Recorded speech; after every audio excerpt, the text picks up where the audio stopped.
가데스 바네아에 대해서 우리 한번 살펴보도록 하겠는데요.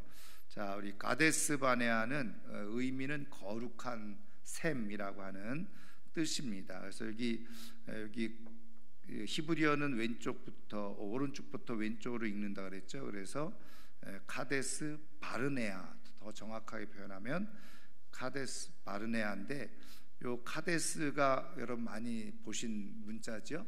카도쉬, 거룩하다는 뜻입니다. 그래서 거룩한 샘, 이렇게 뜻이 되어져 있어요. 근데 성경에 이 가데스 바네아의 이명 동지, 그러니까 같은 지역인데 다른 이름으로 많이 쓰여졌다는 거예요. 그래서 첫 번째로는 가데스, 바네아가 빠져 있고 가데스라고 하는 말로만 되어져 있고요. 그 다음에 창세기 14장 7절에는 엔 미스밧 이렇게 표현되어져 있고, 그 다음에 이제 우리가 잘 아는 부엘라헤로이, 그래서 제가 일부러 이 영어 표기를 해놨어요. 부엘, 요게 부엘은 샘이란 뜻입니다. 라 하이 로이, 로이는 우리가 하나님을 얘기하죠. 주님을 얘기하죠.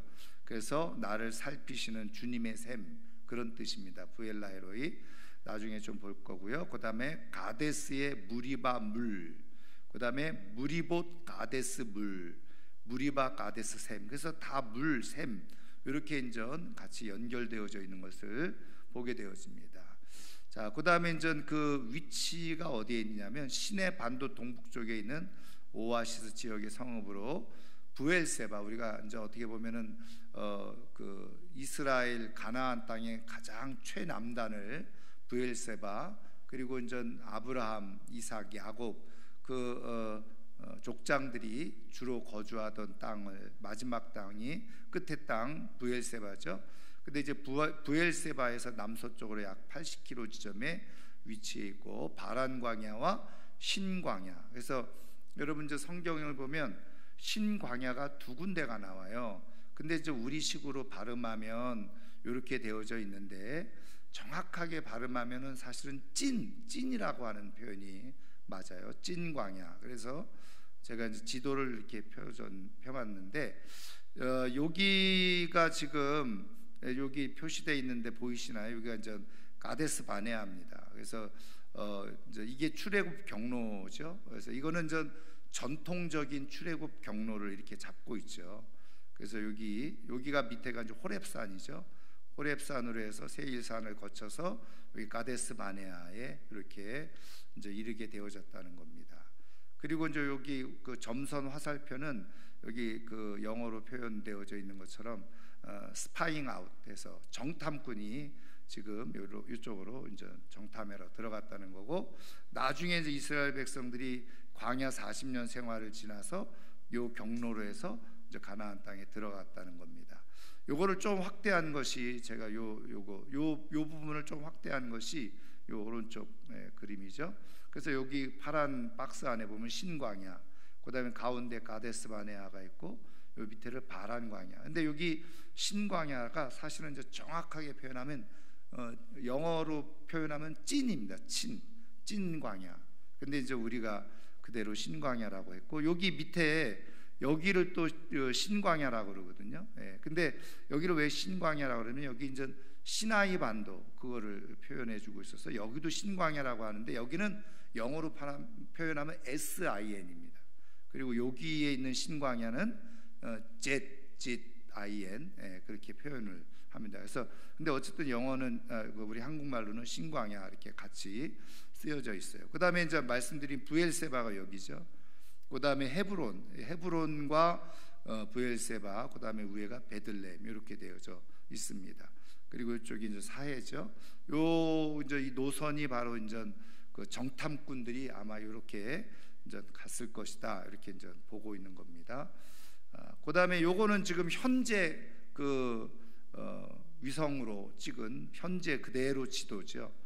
그래서 여러분 잘 보이실지 모르겠지만 여기 하얀 선 이렇게 돼 있는 게 보이시나요? 보이세요? 여기 제가 이렇게 지금 이 포인터로 이렇게 빨간 걸로 이렇게 하얀 선, 잘 안 보이시나요? 요게 뭐냐면 요쪽 위에가 이스라엘이고 요 하얀 선을 기점으로 요쪽은 이집트입니다. 그래서 국경선이죠. 그래서 사실은 이제 우리가 역사적으로 보면 이 땅을 사실은 이 땅을 다 이스라엘이 점령할 때가 있었어요. 그 유명한 6.1 전쟁 때. 근데 이제 6.1 전쟁이 끝나고 이집트와 다시 이제 협상을 하면서 경계선을 이렇게 적은 거죠. 근데 저 공교롭게도 이 경계선을 그으면서 가데스 바네아가 요 이집트 땅에 이쪽으로 치우쳐져 있어요. 그래서 이제 성지 순례를 가면은 여기는 전 가볼 수가 없다고 그래요. 제가 이렇게 또 방송으로도 보니까. 그래서 근데 여기 광야 한가운데 이렇게 여기에 머물러 있을 수 있을까 이렇게 생각하는데 실제로 위성으로 이제 제가 확대해 보면 이렇게 되어 있어요. 이게 그럼 여기가 뭐냐? 이게 다 지금 녹지입니다. 녹지. 이게 진한 색으로 되어 있는 게, 그러니까 이 계곡 사이에 녹지가 형성되어 있는 거예요. 그래서 여기에 왜냐하면 물들이 샘들이 여기서 많이 나와서 지금도 여기는 한 도시, 그러니까 마을로 형성되어 있죠. 현재도 이곳은.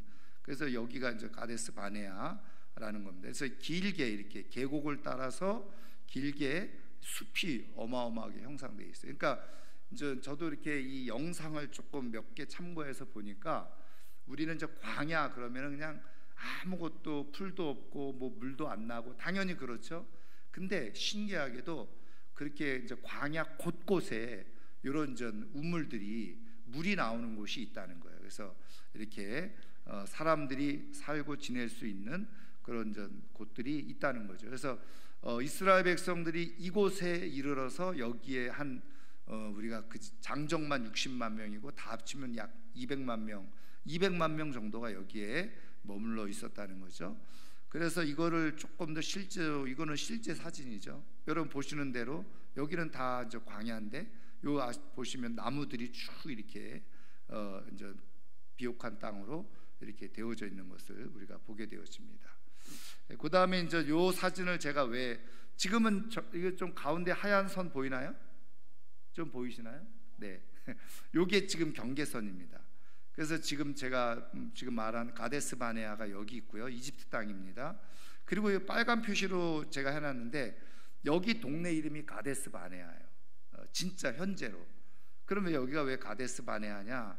제가 이제 이렇게 그 자료를 찾아보니까 원래는 여기가 가데스 바네아인데 이제 이스라엘 사람들 중에 유대인들 가운데 이 가데스 바네아에 대한 그런 향수가 있다는 거죠. 근데 이제 이 경계선이 이렇게 거지는 바람에 가데스 바네아가 이제 이쪽으로 이집트 쪽으로 가 있잖아요. 그래서 실제로 그 이스라엘에서 여기다가 그 가데스 바네아라고 하는 도시를 따로 만들어 놨다는 거예요. 그래서 여기까지는 가면은 갈 수 있다는 거죠.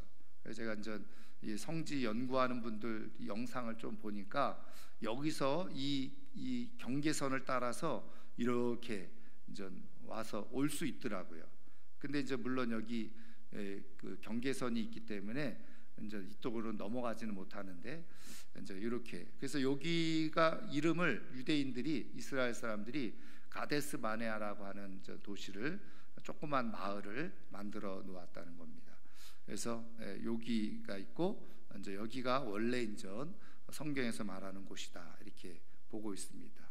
자, 그래서 조금 더 내용을 보면 이 가데스 바네아에서 첫 번째는 이 북방 연합군 그돌라오멜 왕이 침략한 땅이다. 그래서 창세기 14장 5절부터 7절 우리 한번 같이 읽겠습니다.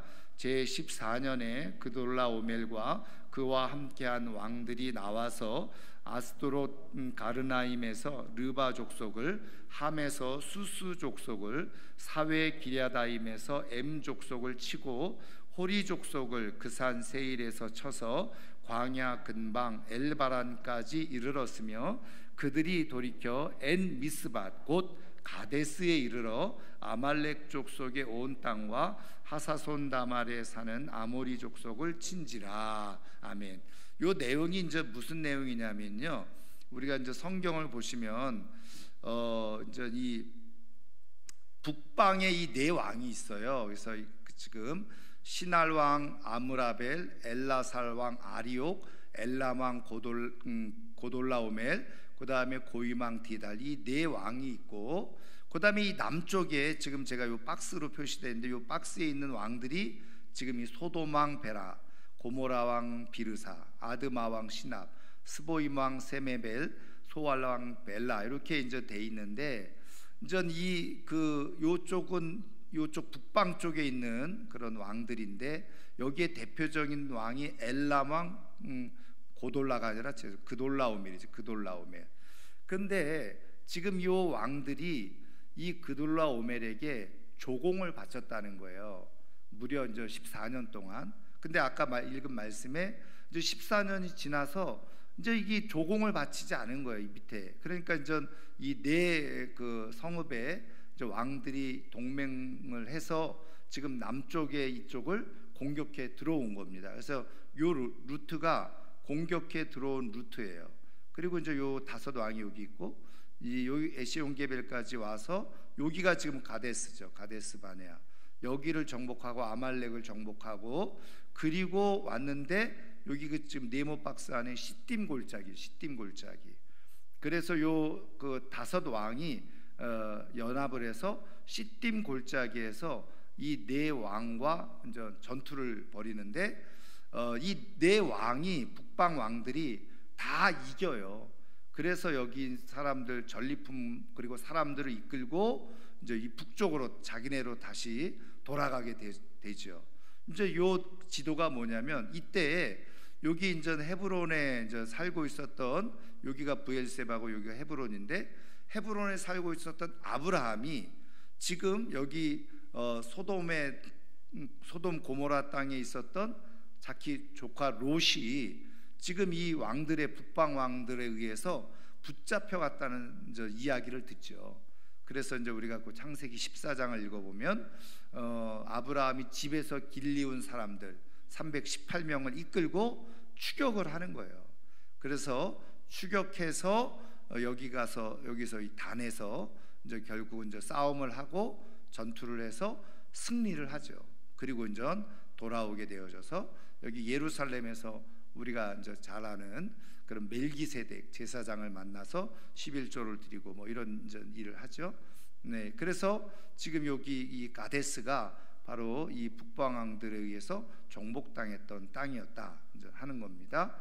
자, 그 다음에 이제 또 하나가 이제 하나님께서 하갈에게 나타나신 곳이다. 창세기 16장 13절 14절 우리 한번 같이 읽겠습니다. 하갈이 자기에게 이르신 여호와의 이름을 나를 살피시는 하나님이라 하였으니 이는 내가 어떻게 여기서 나를 살피시는 하나님을 배웠는고 함이라. 이러므로 그 샘을 부엘라헤로이라 불렀으며 그것은 가데스와 베레 사이에 있더라. 그래서 이 부엘라헤로이가 말씀드린 것처럼 나를 살피시는 하나님 이렇게 되어 있는데, 아까 부엘 그게 샘이라는 뜻이라고 그랬죠. 그래서 나를 살피시는 하나님의 샘이라는 거예요. 이제 이 내용은 여러분 아시는 대로 하갈이 이제 사라의 그런 독촉에 못 이겨서 아브라함과 동침을 하게 되고, 하갈이 이제 임신을 하게 됐는데, 자기가 이제 임신한 것을 알고서는 어떻게 해요? 여주인 사례를 무시하잖아요. 그러니까 이제 사례가 화가 나가지고 아브라함에게 얘기를 하니까 아브라함이 할 수 없이 그 하갈을 내쫓아요. 그래서 내쫓아가지고 이제 여기에까지 이르게 된 거죠. 부엘라헤로이까지 이제 이르게 되어졌을 때 하나님께서 이제 나타나셔서 그 태어날 아이의 이름을 이스마엘이라고 하고, 그리고 다시 아브라함에게로 돌아가라 그렇게 이제 말씀하시고, 그 샘을 발견케 해주셔서 샘물을 먹게 하시고, 그래서 하갈이 다시 이제 돌아가게 되어지는데, 그 이름을 바로 부엘라헤로이다. 그래서 이제 지도를 보면 사실은 이제 여기에서 여기 가데스 바네아죠. 그래서 이제 여기에서 어떻게 이제 여기까지 이제 오게 된 거죠. 그래서 여기서 다시 부엘세바 그 아브라함이 거주하던 곳으로 다시 하갈이 여기까지 내려왔다가 다시 돌아갔다는 겁니다. 그런 의미에서 사실 이 가데스 바네아는 이름에서도 알 수 있듯이 또 이 부엘라헤로이라고 하는 뜻을 통해서도 알 수 있듯이 아까 우리가 지형적으로 볼 때도 광야 한가운데 굉장히 요긴한 요충지죠.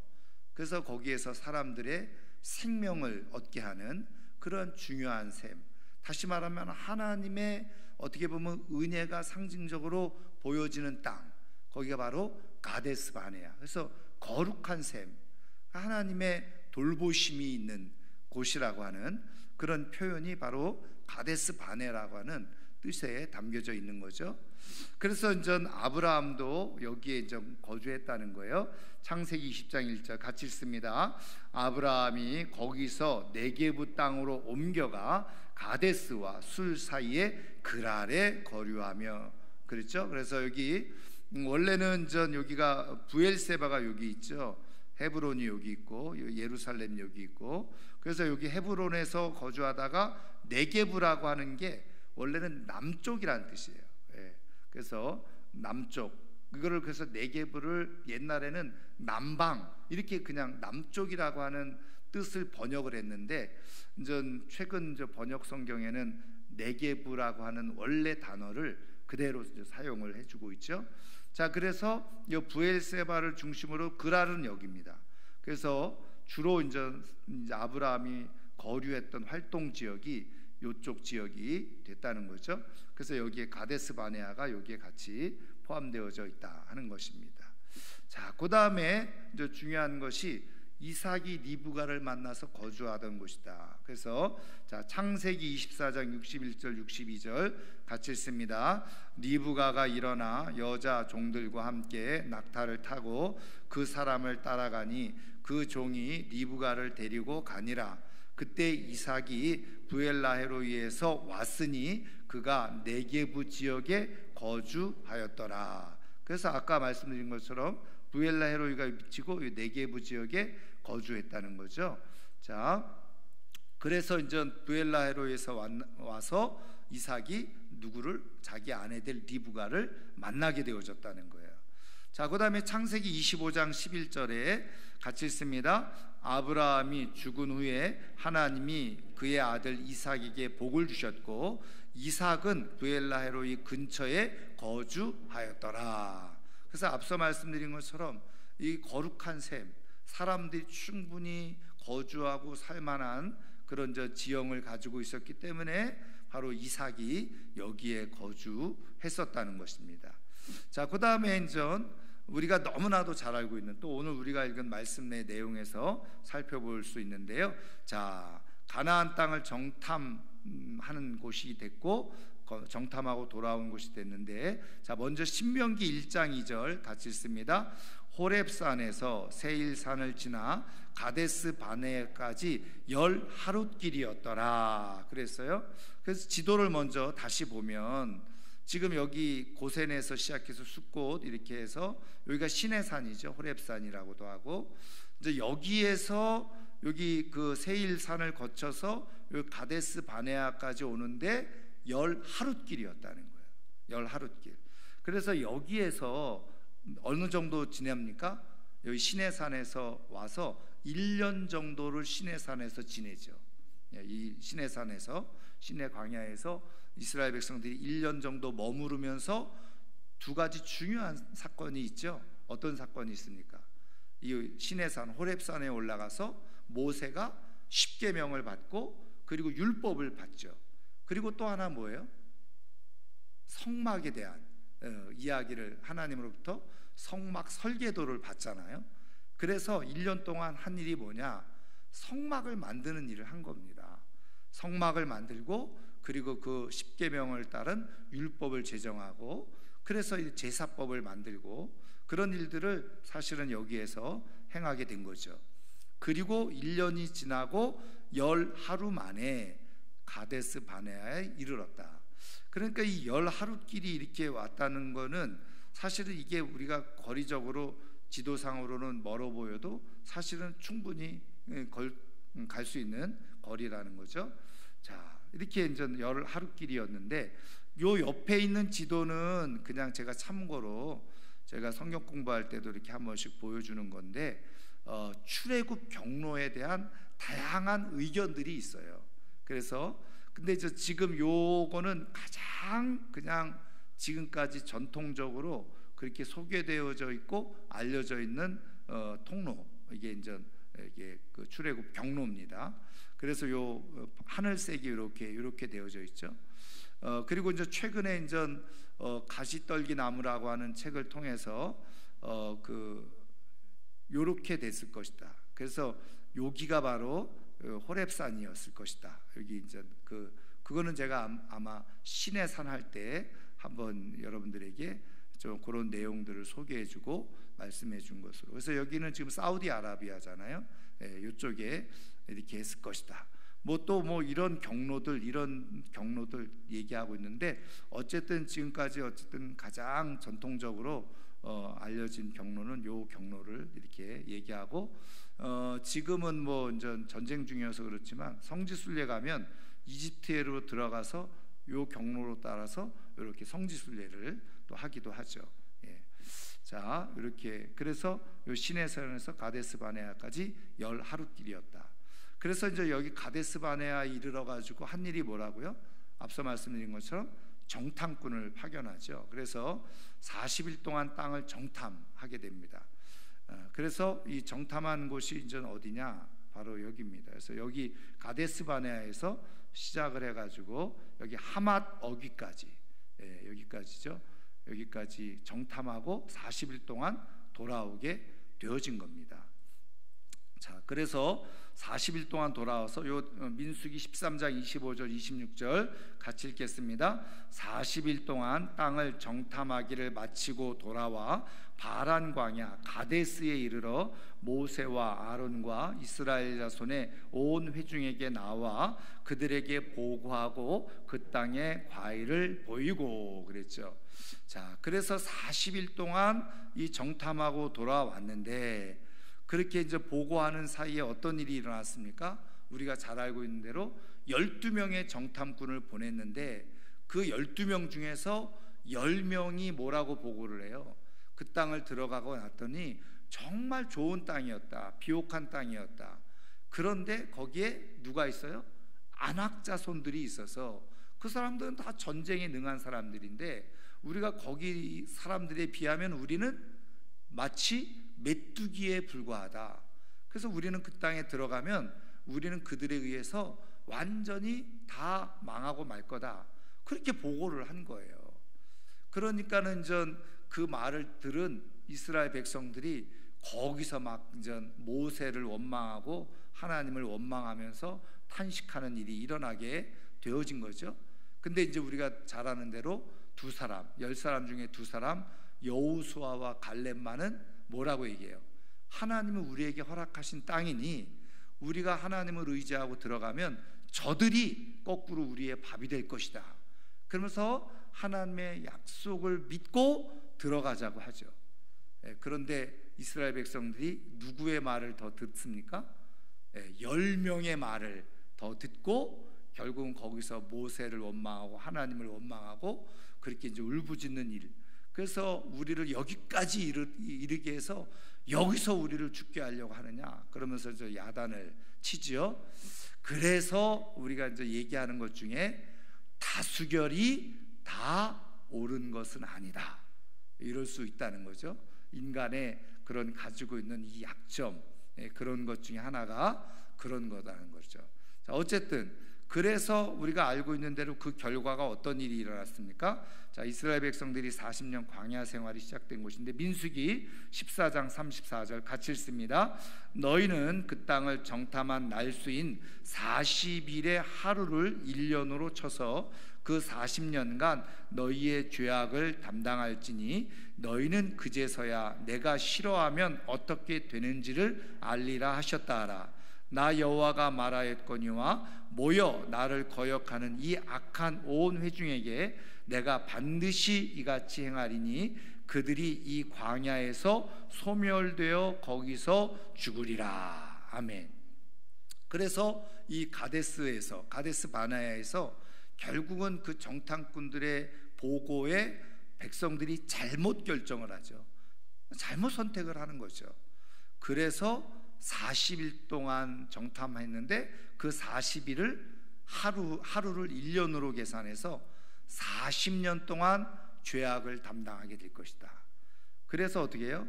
이 광야에서 소멸되어 죽으리라. 그래서 그렇게 원망했던 모든 1세대, 애굽에서 나왔던 1년 만에, 그렇죠? 1년 만에 가나안 땅 들어갈 수 있는 기회를 하나님이 주신 거잖아요.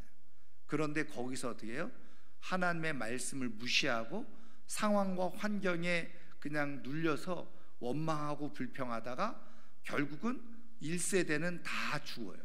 광야에서 40년 동안 지내면서 광야에서 다 죽어요. 그리고 어떻게 됩니까? 여호수아와 갈렙만 믿음을 가지고 하나님의 약속의 땅에 들어가게 되어진 거죠. 그래서 이걸 이제 뭐 여러 가지로 해석을 하는데, 이제 우리가 가장 중요한 영적인 해석, 가나안 땅을 천국이라고, 구원이라고 그렇게 상징적으로 많이 해석을 하잖아요. 그래서 애굽에서 나왔어요. 근데 광야 생활이 뭐라는 거예요? 우리 인생살이라는 거죠. 그래서 하나님의 선택을 받아서 광야로 삶을 살아가게 되어졌지만, 우리의 인생을 살아가게 됐지만, 거기에서 끝까지 믿음을 가졌던 두 사람만이 결국은 구원을 얻게 되는, 가나안 땅 천국에 들어가는 일이 일어나게 되어졌다는 거예요. 그러면 중간에 어떻게 해요? 하나님을 불신하고 그리고 믿지 못하고 계속 끊임없이 원망과 불평을 쏟아냈던 사람들은 광야에서 다 죽고 말았다는 거예요. 멸망하고 말았다는 거죠. 제가 이제 뭐 이거는 이제 우리가 영적으로 그렇게 해석을 하기도 하고, 제가 또 이제 여러 번 말씀드렸습니다만, 제가 옛날에 청소년들, 청년들 지도할 때 제 설교 중에 단골이 이 말씀이었어요. 뭐예요? 1년 만에 하나님을 믿으면 1년 만에 들어갈 수 있는, 경험할 수 있는 축복의 기회죠. 하나님이 약속해 주셨으니까. 그리고 실제로 가데스 바네아까지 하나님께서 인도에 가셨잖아요. 거기서 하나님만 믿고 그냥 그 땅을 들어갔으면 그냥 1년 만에 들어가는 거예요. 그런데 어떻게 해요? 하나님을 계속 불신하는, 하나님을 믿지 못하는 거죠. 환경과 상황에 압도당해서 그것만 보다가 스스로 하나님을 불신하다가 어떻게 해요? 광야 40년 헤매는 시간들을 보내는 거예요. 그래서 제가 여러분들은 지금 10대, 20대, 지금 여러분들은 가데스 바네아에 서 있다고 생각을 해라. 제가 그러죠. 여러분들이 지금 가데스 바네아에서 어떤 결정을 하고 어떤 선택을 하고 어떤 판단을 하느냐에 따라서 여러분들의 인생의 길에 하나님이 멋지게 이끄시는 축복의 역사가 일어날 수 있고, 반대로 여기서 잘못 판단하고 잘못 선택하고 잘못 결정해서 인생을 40년 방황을 해. 그래서 나이 5, 60 넘어가지고 이게 인생이 이게 아닌가 봐. 그래도 옛날에 교회 다녔던 기억은 있으니까 그때 다시 돌아와서 그때 신앙생활해. 여러분, 인생의 황금기 중요한 시간을 다 허비해버리고 내 인생에 어마어마한 영광과 상을 쌓을 수 있는 기회를 잃어버리는, 그렇게 살아가지 마라. 제가 그런 얘기를 많이 했어요. 이번 주에요, 제가 그 청소년부 지도할 때 저는 잘 기억이 안 나는데, 이제 학생이었다는 건 기억나는데 자기가 고등학교 3학년이었대요. 그 여자 목사님 그 가정이 왔어요. 이번 주일날 다른 교회에서 사역하는데 잠시 건강 때문에 쉬고 있다가 자기 이제 가족들이 자기가 이제 있던 교회 목사님들 이렇게 다 한번 가족들이 한번 예배를 드려보기로 했다고 그러면서 이제 찾아온 거예요. 근데 이 목사님이 그 얘기를 하는 거예요. 제가 청소년부 지도할 때 기억나는 게 있대요. 그게 뭐냐, 수련회를 갔는데 10번 집회를 했다는 거예요. 그렇게 했어요, 사실은. 그래서 어떻게 했냐면 아침 새벽 예배하고 밥 먹고 오전 집회하고 또 프로그램 좀 하고 저녁 집회하고 3박 4일 동안 했으니까 10번. 제가 그렇게 10번 설교를 하면서 완전 부흥회처럼 한 거지, 옛날 부흥회처럼. 그게 자기가 기억에 너무 남는데 그때 목사님이 하셨던 말씀이 아직도 기억에 남는데요. 그래서 나는 다 잊어먹었는데, 그랬더니 하는 말이 이걸 얘기하더라고요. 예수님을 잘 믿으면 인생의 발걸음이 해피웍이 될 거라고 가르쳤대요.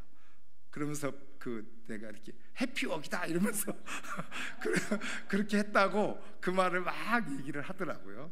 그러니까 또 기억이 나는 것 같아요. 여러분, 주님과 함께하면 해피웍이 돼요. 행복한 발걸음이 되어지는 거예요. 여러분, 이 가데스 바네아가 여러분 얼마나 좋은 곳이에요. 앞서 말씀드린 것처럼 거룩한 하나님의 은혜의 샘이 있는 곳이잖아요. 여기서 은혜를 깨닫고 하나님의 계획을 깨닫고 정말 믿음으로 나아가면 바로 가나안 땅 들어가는 그 축복을 얻는, 1년 만에 약속대로 하나님의 축복을 경험하는 그런 자리가 되었을 텐데, 거기서 불신하는 거죠. 거기서 주저하는 거예요. 그러다가 결국은 40년 방황 허송세월을 하게 되어지는, 그리고 실제로는 아무도 약속의 땅을 밟지 못하는 불행한 일이 그 땅에서 일어나게 되어졌다는 거예요. 그래서 우리 인생에 제가 말씀드린 것처럼 중요한 결단을 행해야 될 시간이 있어요. 타이밍이 있어요. 그때에 여러분, 우리가 믿음의 결단을 잘 하시고 믿음의 선택을 잘 하셔서 하나님께서 주실 축복을 당겨다 받는, 그리고 그게 하나님의 계획 가운데 있을 수 있는 일이죠. 그런데 그때 내가 중요한 그 타이밍에 주저하거나 외면하거나 하나님을 불신하거나 하나님을 부정하다가 허송세월하는 인생 되지 마시라는 거예요. 여러분, 가데스 바네아를 통해서 하나님께서 우리에게 정말 중요한, 그래서 가데스 바네아가 말씀드린 것처럼 거룩한 은혜의 샘인데, 그곳이 정말 거룩한 은혜의 샘이 되는, 왜요? 좋은 결정을 하고 좋은 판단을 하고 좋은 생각을 해서요. 그런 은혜와 축복이 우리 가운데 꼭 일어날 수 있기를 주님의 이름으로 축원합니다. 그래서 여러분, 여기 민수기 14장을 읽어보시면요, 하나님께서 기가 막힌 말씀을 하시죠. 뭐라고 말씀하세요? 너희가 말한 그대로, 내 귀에 들린 그대로 내가 행하리라. 그래서 여러분, 한번 그 말씀을 한번 찾아보세요. 자, 민수기 다시 한번 찾아보십시오. 앞으로 넘기시면 되죠. 펴놨던 거. 자, 민수기 14장 한번 보세요. 14장 27절.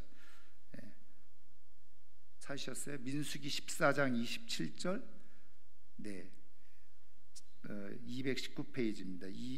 14장 27절 28절. 자, 같이 한번 읽겠습니다. 나를 원망하는 이 악한 회중에게 내가 어느 때까지 참으리야? 이스라엘 자손이 나를 향하여 원망하는 바 그 원망하는 말을 내가 들었노라. 그들에게 이르기를 여호와의 말씀에 내 삶을 두고 맹세하노라. 너희 말이 내 귀에 들린 대로 내가 너희에게 행하리니. 아멘. 여러분, 하나님은 우리가 말한 거 다 뭐하고 계세요? 듣고 계세요. 이게 굉장히 중요한 말씀이죠. 내가 그냥 부정적인 말 계속 쏟아내잖아요. 하나님 거 다 듣고 계시는 거예요. 그리고 정말 이렇게, 그래 네가 그렇게 부정적인 말, 못 살겠다, 죽겠다, 하기 싫다, 그런 말 하나님이 다 들으시고, 그럼 네가 말한 대로 내가 그대로 해주마. 여러분, 그러면 끝나는 거예요. 그렇죠? 예. 그래서 제가 한번 말씀드렸잖아요. 그 유명한 그 개그우먼이죠, 이성미 씨. 예, 이성미 씨가 자식들 한번 잘 키워보겠다고 데리고 이제 이민 갔잖아요. 근데 그냥 매일 애들하고 그냥 싸우는 게 일이었잖아요.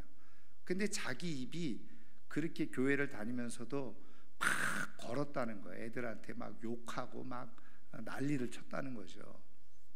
뭐 가서 뒤져라 막 이런 말 있잖아요. 예, 근데 어느 날 하나님께서 자기에게 이 말씀을 그대로, 그래 네가 네 자녀들에게 한 말 그대로 내가 그렇게 해줄까? 그러더라는 거예요. 그래서 자기가 쇼크를 먹은 거죠. 네 말한 대로 내가 정말 그렇게 해줄까? 그래서 자기가 회개하고 아무리 그냥 우라통이 터져도 이제 욕하지 않고 그런 말, 부정적인 말 하지 않고 말을 바꾸기 시작했다는 거죠. 왜? 하나님께서 내가 말한 대로 해주시겠다고 하시니까. 근데요, 처음에 애들이 안 믿더래. 이렇게 엄마가 막 말을 바꿔서 하니까 엄마답게 하라고 막 그러더라. 근데 이제 그것이 6개월 지나고 1년 지나니까 아이들이 변화되기 시작하더라는 거죠. 그러면서 아이들이 정말 잘 말씀 안에서 자라나는 축복이 있다 그러죠. 여러분, 하나님은 우리의 말을 들으시고 말대로 역사하시죠. 가데스 바네아에서 주시는 중요한 교훈이죠. 그래서 이거 비밀을 아는 사람들이 부정적인 말을 안 하는 거예요. 그렇죠? 긍정적인 생각을 하고 긍정적인 말을 하고 하나님을 신뢰하고 하나님 주시는 약속의 말씀을 계속 선포하는 거죠. 여러분, 하나님께서 주신 약속의 말씀을 내가 선포하고 증언하는 가운데 내 말을 들으시고 말대로 응답하시고 역사하시는 그 하나님의 역사를 경험하며 살아갈 수 있기를 주님의 이름으로 축원합니다. 자, 그리고 이곳에서 어떤 일이 일어났느냐? 모세의 누나죠, 미리암이 죽어서 장사됐어요. 민수기 20장 1절 같이 읽습니다.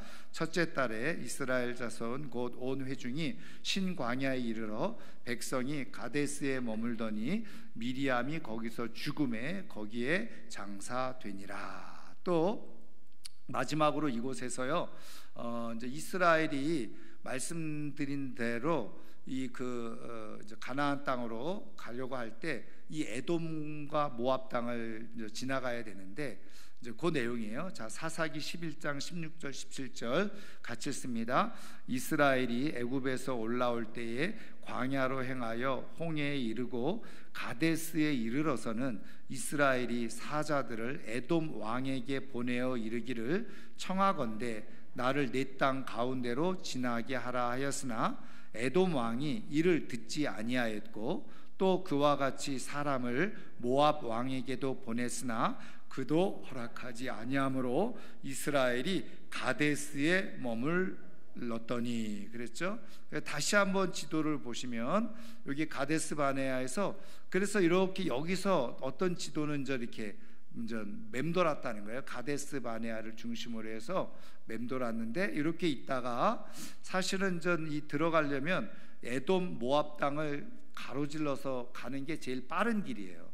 그런데 이제 이 에돔 모압 사람들이 거절했다는 거죠.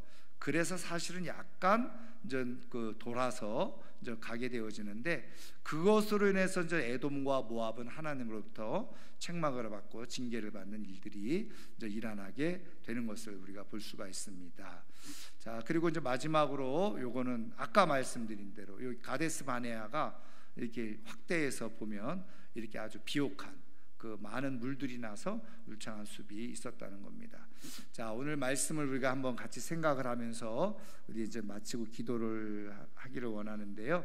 자, 가데스 바네아를 통해서 하나님께서 주신 중요한 교훈이 있다고 한다면 무엇입니까? 말씀드린 것처럼 그곳은 거룩한 샘이 있는 곳이에요. 그래서 그곳에 사람들이 하나님의 은혜를 깨닫고 머물 수 있는 곳이었는데 거기서 어떤 선택, 어떤 결정, 어떤 판단을 하냐에 따라서 이스라엘의 그 복이 속히 주어질 수 있었던 기회를 놓쳐버리고 오히려 다 멸망하는, 그때 사람들이 쏟아냈던 말, 하나님께서 그 말을 들으시고 그대로 행하셨다는 거죠. 그래서 오늘 이 말씀을 생각하면서 내 인생에 가데스 바네아가 있다는 거예요. 하나님께서 은혜 주시면서 내 인생을 더 복된 인생으로 이끌어 주시기 위해서 결단을 요구할 때가 있어요. 순종을 요구할 때가 있는데 그때 믿음으로 내가 나가면 그게 하나님이 주시는 복이 주어져요. 근데 거기에 부정하는 거죠. 지금 내 형편이 그렇지 않다, 내 상황이 그렇지 않다, 지금 저기를 보니까는 그냥 안악자손들이 있는데 내가 이렇게 믿음으로 나갔다면 난 쫄딱 망한다, 난 죽는다, 이런 생각을 하면 결국은 그렇게 될 수밖에 없다는 거예요. 그래서 영적 가데스 바네아에 우리가 놓여져 있는데, 이때 우리가 사람들의 판단이 아니라 하나님의 약속의 말씀을 듣고 나아감으로 인해서 우리에게 계획해 놓으신 그 하나님의 축복의 시간을 앞당겨서 경험하고 받고 그리고 누리고, 중요한 것은 이럴 때 부정적인 말보다 긍정적인 하나님을 기대하고 소망하는 말을 선포함으로 인해서 그 말대로 이루시는 하나님의 역사를 경험하며 살게 해달라고, 하나님 내가 가데스 바네아에서 잘못된 판단, 그릇된 판단하지 않게 하시고 잘못된 부정적인 말 하다가 내 인생이 방황하는 인생, 우리 가정이 방황하는 가정이 되지 않게 하시고 하나님의 약속을 속히 경험하고 누릴 수 있는 그런 복된 축복의 역사가 일어날 수 있게 해달라고, 우리 시간 2, 3분 정도 오늘 말씀을 생각하면서